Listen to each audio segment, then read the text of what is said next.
Okay, we're going to move on then to another film, which, in case you wondered where my interest in this film came from, Scott, it was mentioned on the same episode of Radio 4's The Film Programme as Julie, which is the entire knowledge I had of Lazzaro Felice, or Happy as Lazzaro, until I watched it. So that was my reason for watching it. It was on that same episode of a podcast I listened to. Why don't you fill the folk in? Yeah, so Happy as Lazzaro, according to last year's Cannes at least, was 2018's best screenplay. And had I known that before writing these notes, perhaps that would have raised my expectations for a film I'd otherwise known little about. Or, well, given the usual taste of awards panels, perhaps it would have substantially lowered expectations. The point I'm driving at is that I didn't have much of an idea about what Happy as Lazzaro was going to be going into it, and having watched it, I'm not sure I'm any the wiser. Our titular Lazzaro, Adriano Tardiolo, is a good-natured, compliant farmhand on an Italian tobacco farm, which has been, through a route not made abundantly clear, been isolated from the rest of the world since we later find out is 1977. There, Nicoletta Brasci's hated Marchesa Alfonsina di Luna, the queen of cigarettes, holds the farm workers in a serfdom of a sharecropping eternal debt, living cheek to jowl in overcrowded hovels, while the Marchesa and her son, Luca Ciccovanni's Marquis Tancredi, live in luxury. This comes to a head when Tancredi, in part tired of his life and in part ashamed of their exploitation of the workers, enlists Lazzaro's help in faking his own kidnapping as the two strike up a friendship. The eventual police investigation brings this whole scam crashing down, by which point I sort of thought I had a grasp on it.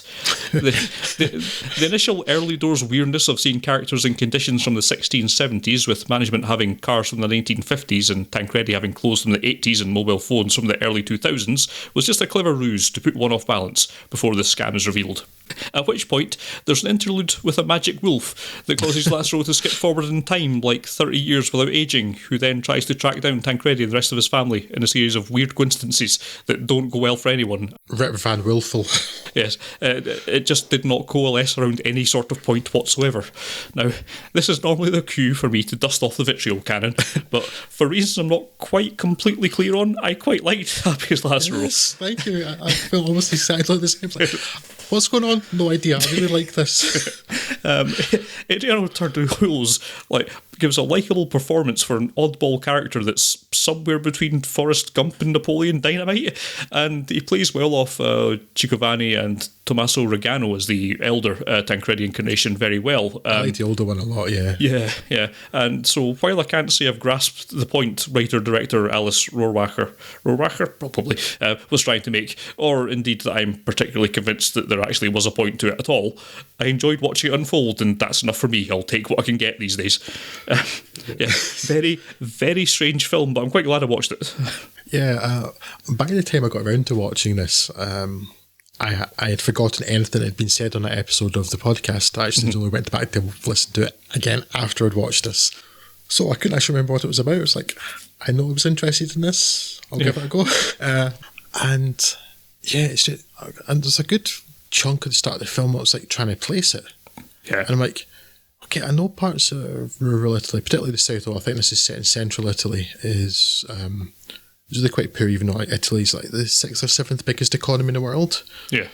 Which just kept coming back to, it's like, I know there are poor bits, but not that poor. But it's Italy, and like they're living in hovels and they don't go to school. So is it like, is this historical? What's going on here? Is it early 20th century or something? And I'm like, okay, then it moves on a bit, and then you see some of the vehicles. Like, well, is it mid 20th century? And then you see the remnants of a broken railway bridge, which obviously still exists now because they filmed there. But like, well, I guess that would probably been bombed during World War II, so it's maybe just post World War II, Italy getting reconstructed, coming out of fascism. Okay, I get it. It might be they're quite so poor and stuff, right?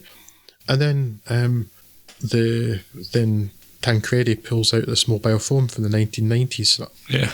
What? Yeah. But it's Italy. It's not some developing country or something.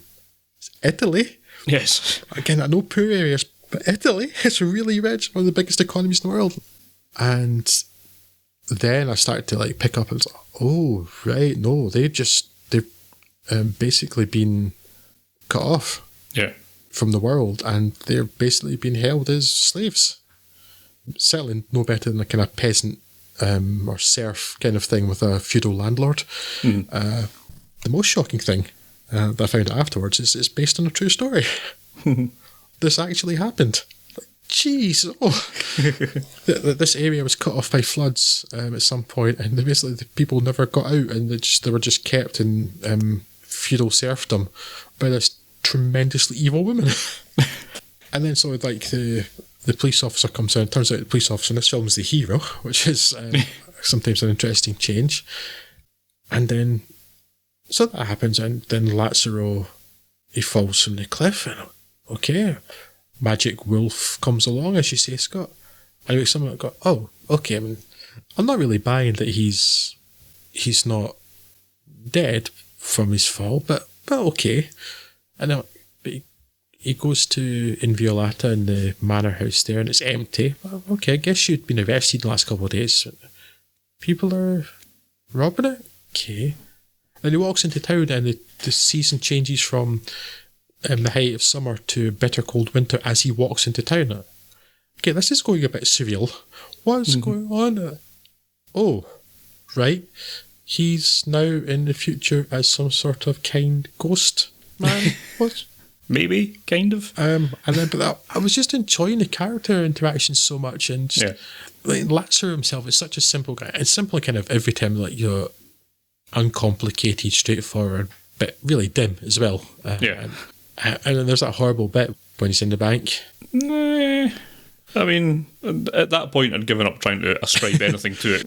It's very much magical realism, and the whole thing's a fable at now, so I'm not meant to take it literally. Yeah, exactly. But this kind of like the really cherubic looking guy who was like picked from 1,000 people for the way he looked like in like old master paintings and stuff, that he would have that sort of look, like kind of vaguely angelic. And it's just, I don't know, it's such a strange film, but I really enjoyed it. Yeah. And I don't think I've seen much like it. It's probably quite hard to recommend though, I think, because it doesn't have a narrative structure as such. It's disjointed in many ways and quite odd. And I really, really enjoyed it, and I'm really glad I saw it. Yeah, it's just it is a very weird film, but it works. It manages to pull everything off quite well. I think mainly it's just such a likeable blank slate of a main character that you can project quite a lot into, in his little interactions between the various people as he's taken advantage of throughout the entire film, basically.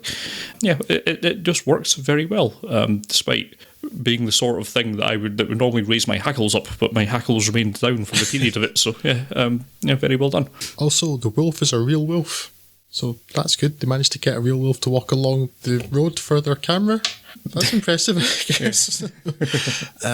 Yeah, odd but good. Take that for what you will. Yes.